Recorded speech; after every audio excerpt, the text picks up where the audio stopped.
Hello, everybody. It's Joel Marshall again, and we are here for yet another episode of Lunch Therapy. Bring it in, Boney.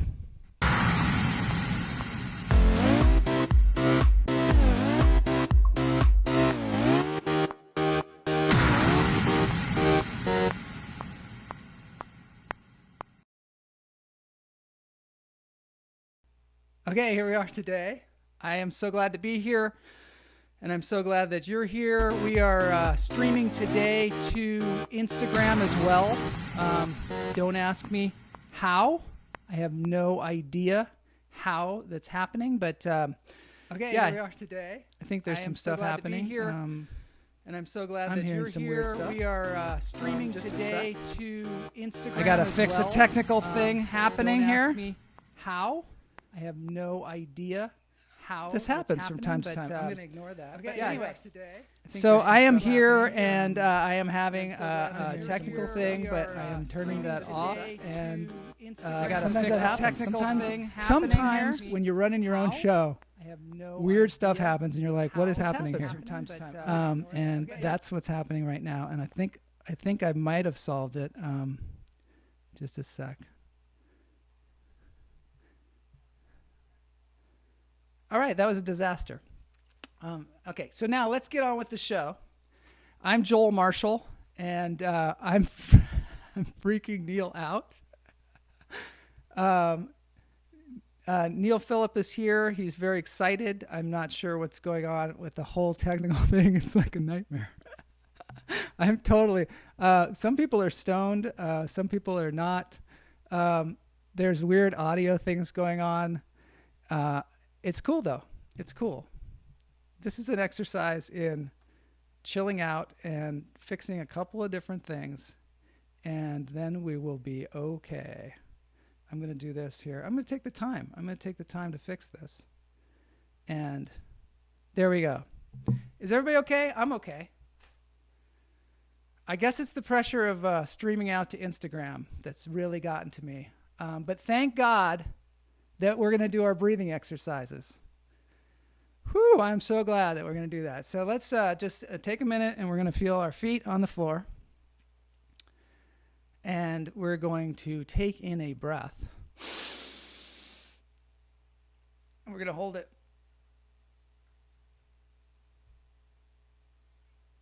And we're going to let it out.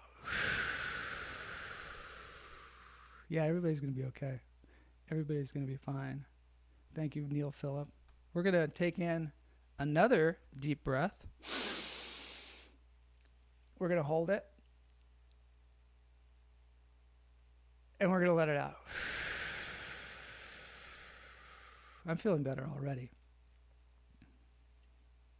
And one more deep breath. We're going to hold it. And we're going to let it out.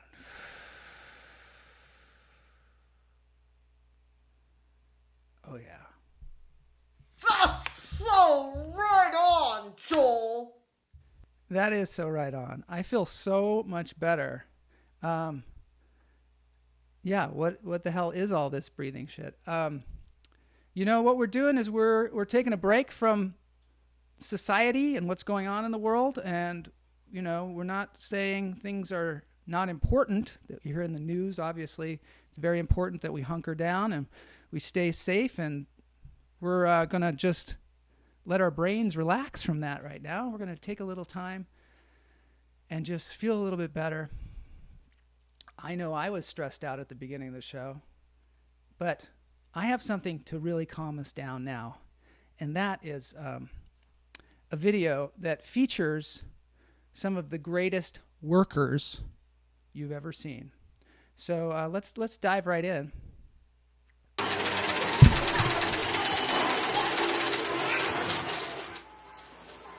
So here's a guy who's like chopping things. This guy flips bolts, I believe.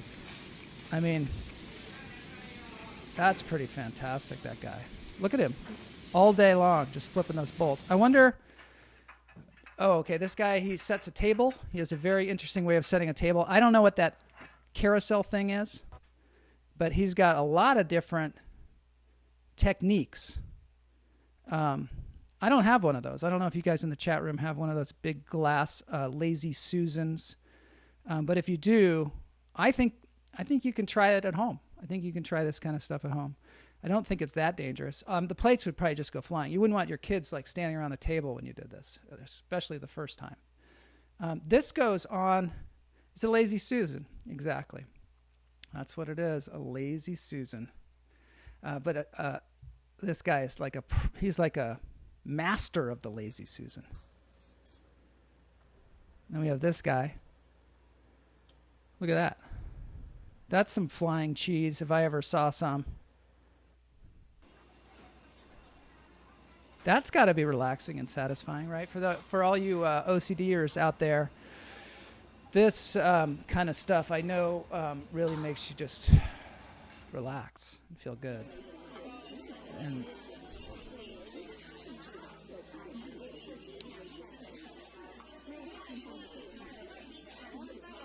it looks like that guy has a Lazy Susan too. I mean, this is kind of a theme, I think, Lazy Susans. Okay, one more.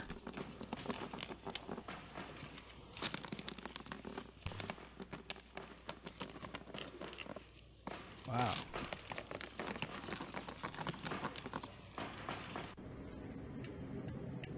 I almost can't stop. There's so many. Anyway, I'm going to put a link to this in the show notes so you can watch this later. I'm feeling much, much better now. I don't know about you guys out there, but things are going well. And I've got a really special thing for you today. It's another animal. Yesterday we had an animal, and it was a porcupine with a prehensile tail, and he was chomping on something. I found something, and I thought, that was really, really made me feel a lot better. And I know you guys did too. So I'm going to bring in this raven because on this channel, which is called Talons and Teeth, they have this great video. Ravens are excellent at mimicking sounds they hear. Mischief, can you say hello? Hello. Good bird. He does all sorts of voices. Can you say hi? Hi. Good job. And sometimes he hears people who have a cold. Good job, Mischief. Can you say hello? No. Hello. He's all excited. About hi. Hi. Good boy. Now, hello. Hi. Hi. Hello. Hi. Hi. This isn't. You gotta love that. I like ravens. I like crows. Sometimes I think people are scared of them. Like they're gonna bite your fingers off, but they seem pretty smart. I mean, they can actually talk. And not only that, the bird was kind of messing with her, right? Was kind of messing with her. And, that shows some kind of real intelligence. Sometimes I see crows on my front lawn, and I'm like, they seem pretty fun. But, people think that they are some kind of harbinger of doom. Harbinger. That's a word, right? Harbinger. Yes. Sometimes some people think that they're like some kind of, I think it's because they're scavengers. But, who's not a scavenger, right? Some of my favorite people in the world are scavengers. I'm going to take my headset off. So yeah, today I have my Bigfoot shirt on because, as Jeff Lowman would say, Bigfoot is my best friend Bigfoot. Bigfoot is my best friend. Dun, dun, dun. One of my favorite songs written by Jeff Lowman. It's the only song that I know of written by Jeff Lowman, but maybe there are more. This is a Bigfoot shirt because Bigfoot was the mascot for the Seattle Supersonics. They're both missing. They both are kind of mythical creatures, which kind of brings me to the topic today, which is I want to talk today about the MythClub. A lot of A lot of viewers have been writing in and asking me, Joel, I see this MythClub everywhere, and I don't know what it is. Sometimes you call things MythClub, you say things that are mythical. I wasn't aware of a club, and I'm not a member of a club, and maybe I want to club you. And so when they start getting hostile like that, I start to think, well, I better do like a show to explain myself. Otherwise, the fingers could come off at any moment.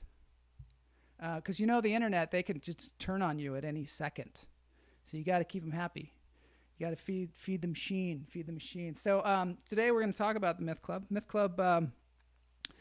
MythClub is something that even those members of the MythClub do not fully understand. It was something that I believe I started in high school. I was in Mrs. Sperling's class, who was a history teacher. And she actually would give us a lot of extra credit. She gave us a lot of credit for doing extra things. And that's where they came up with the name extra credit. So you can get a lot of points and, not have to do as much work. One of the things that she said is if you had a current event that you could give at the beginning of the class, you would get extra points. So a lot of times we wouldn't have current events. We didn't tend to read the newspaper. There was no internet at the time. So we would just make them up, and then you'd raise your hand and say, I got a current event. Yeah, somebody came into a Denny's and they tried to rob it with just their finger, and they walked away with $10,000. And then she would say, oh, that's interesting, really interesting. And then you would see if you could get away with it. A lot of times we couldn't. So we liked to mess with her because she was kind of fun and jovial, and she was a teacher, and teachers are fun. So when I would come in early to her class, sometimes I would write on the board, I would write something like, none of this is true. And so she'd be lecturing, and then she couldn't figure out why nobody was taking any notes or anything. And it was because it said none of this is true on the board behind her. Or I would write, today is my birthday, and she would come in and she wouldn't look at the board, and then everybody would sing happy birthday to her. So the more confusing, the better. So one time I wrote myth meeting 3:00.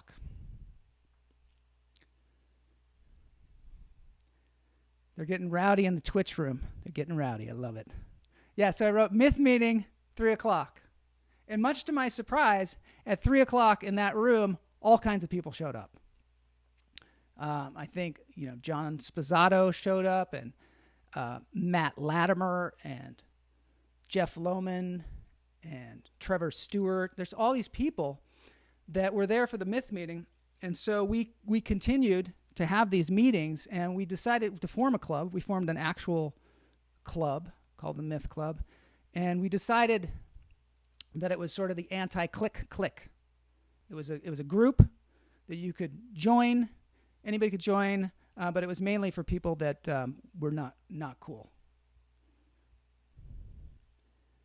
And so we moved forward on that premise, but we had to have like a purpose. You know how you have a mission statement for a club? So our club was to make fun of people who took themselves too seriously. That was our mission statement. And we kind of stuck to it. And we tried to be as confusing as possible. That was probably our main objective, was to be as confusing as possible. We would get together, and we had an advisor, apparently, Mr. Freed, who was a science teacher, but he was a man of science, not a man of myth. So we made an honorary person to be our honorary hamburger mola, is what we called it, which that's a whole other story. But the head of the organization was called a hamburger mola. And then Leonard Nimoy was our honorary hamburger mola. And Leonard Nimoy is known, obviously, for playing Spock. We did not know him at the time. So we just sort of put it out there. And I think he was the honorary hamburger mullah because of a show that was called In Search Of. I don't know if you guys saw this show, but this was a show called In Search Of that he hosted, and it was a show where he just talked about things like magic and witchcraft and missing persons and myths and monsters. I mean, who could not be interested in this? I think they ought to have this on again. I think maybe I should host it. It should be on right after Lockup. Many people do not believe in Bigfoot. Matt Wright is speaking French. I'm just going to trust that French is real. Here's one of the episodes. It was In Search of Bigfoot. Which brings me back around to my shirt here. Yeah, In Search of Bigfoot. The producer's purpose is to suggest let's see what part ape, part man. What happened in this episode? Sasquatch. I think this episode was traumatic for me. As he is powerful and mysterious. He's been seen many times in the rugged mountains and deep woods of the Pacific Northwest. The encounters have not always been peaceful. In 1924, a small group of men were working a mine in a canyon near Mount St. Helens in Washington. One night, the miners took their weapons inside and bolted the door. They thought they were secure for the evening. Outside, something strange was happening. The cabin was under attack. Boulders rained on the roof, and someone, or something, was trying to break in.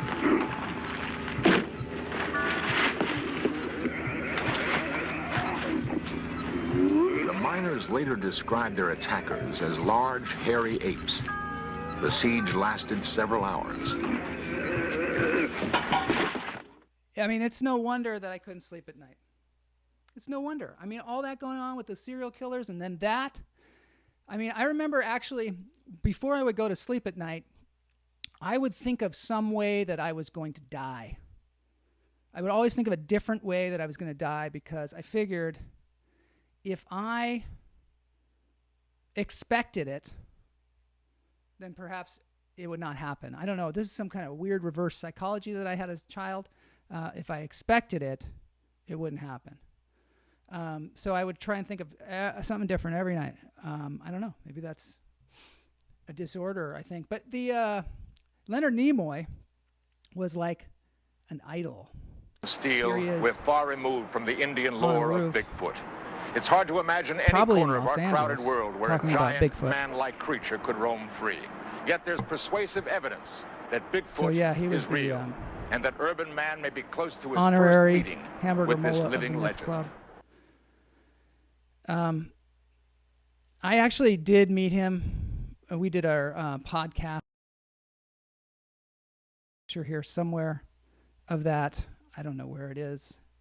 Of me and Leonard Nimoy. But the picture, I'll have to show it some other time. It's a picture of me and Leonard. I'm all puffy. I don't look like me at all. I look like a puffy face version of myself.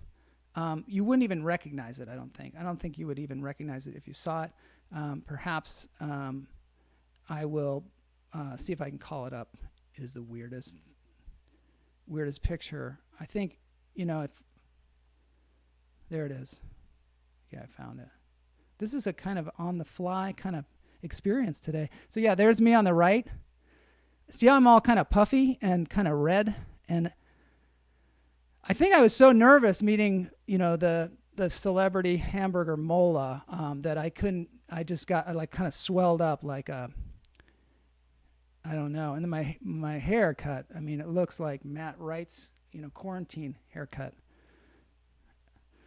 Anyway, so he was the honorary hamburger mullah. I made a little short film that I'm going to show you. It's a little 5-minute thing of people, my classmates, explaining what the MythClub was. I think this was probably 5 years ago.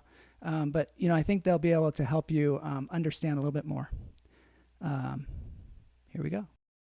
MythClub was a club that was developed in the 80s by myself and a number of other friends. And it was a group that did all sorts of mischief. So we went around Edmonds and made people feel uncomfortable often.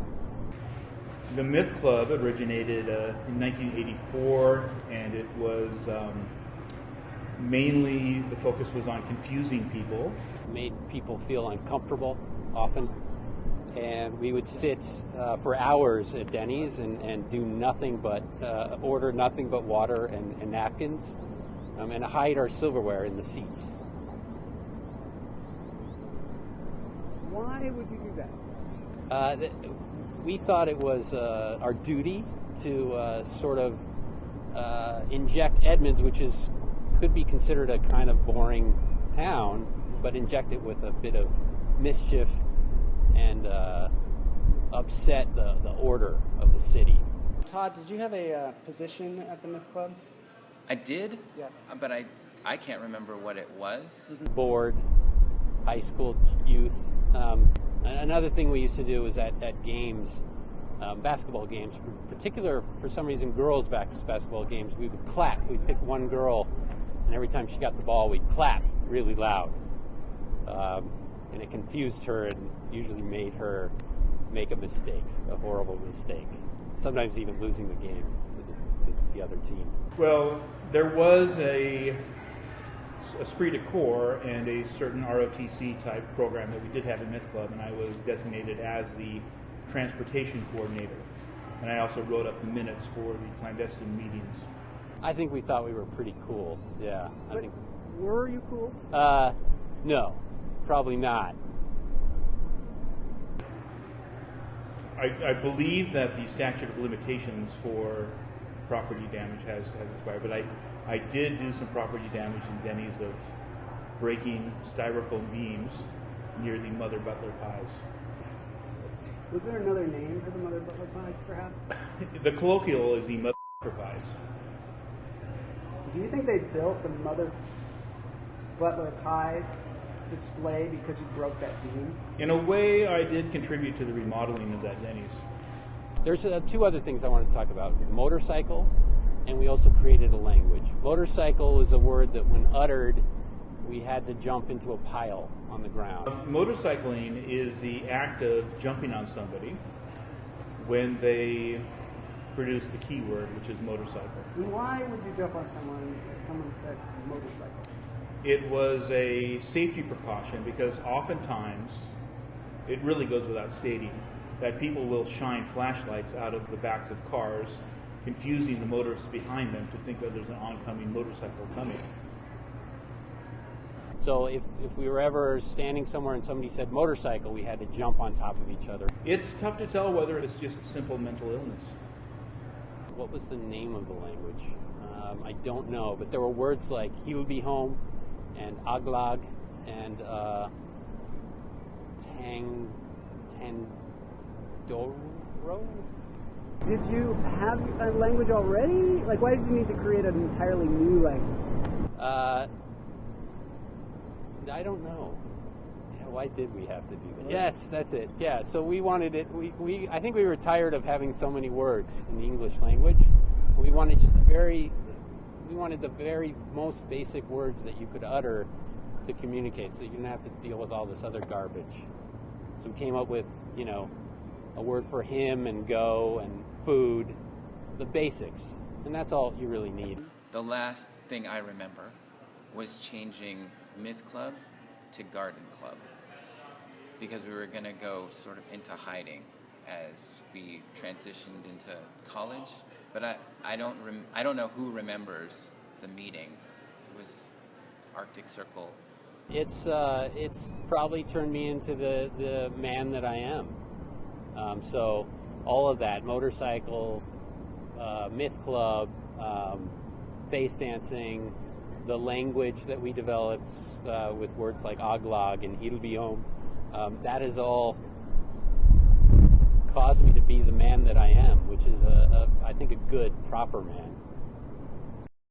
For being in MythClub, I think number one, you have to have the ability to laugh at yourself. Okay, I think a lot of you have that ability. I think you have to have the ability to laugh at others, because that's always fun. I mean, and if you can laugh at yourself, well, then perhaps you can laugh at others, and they also enjoy a bit of laughter, right? And number 3, you have to have no chance of fitting in.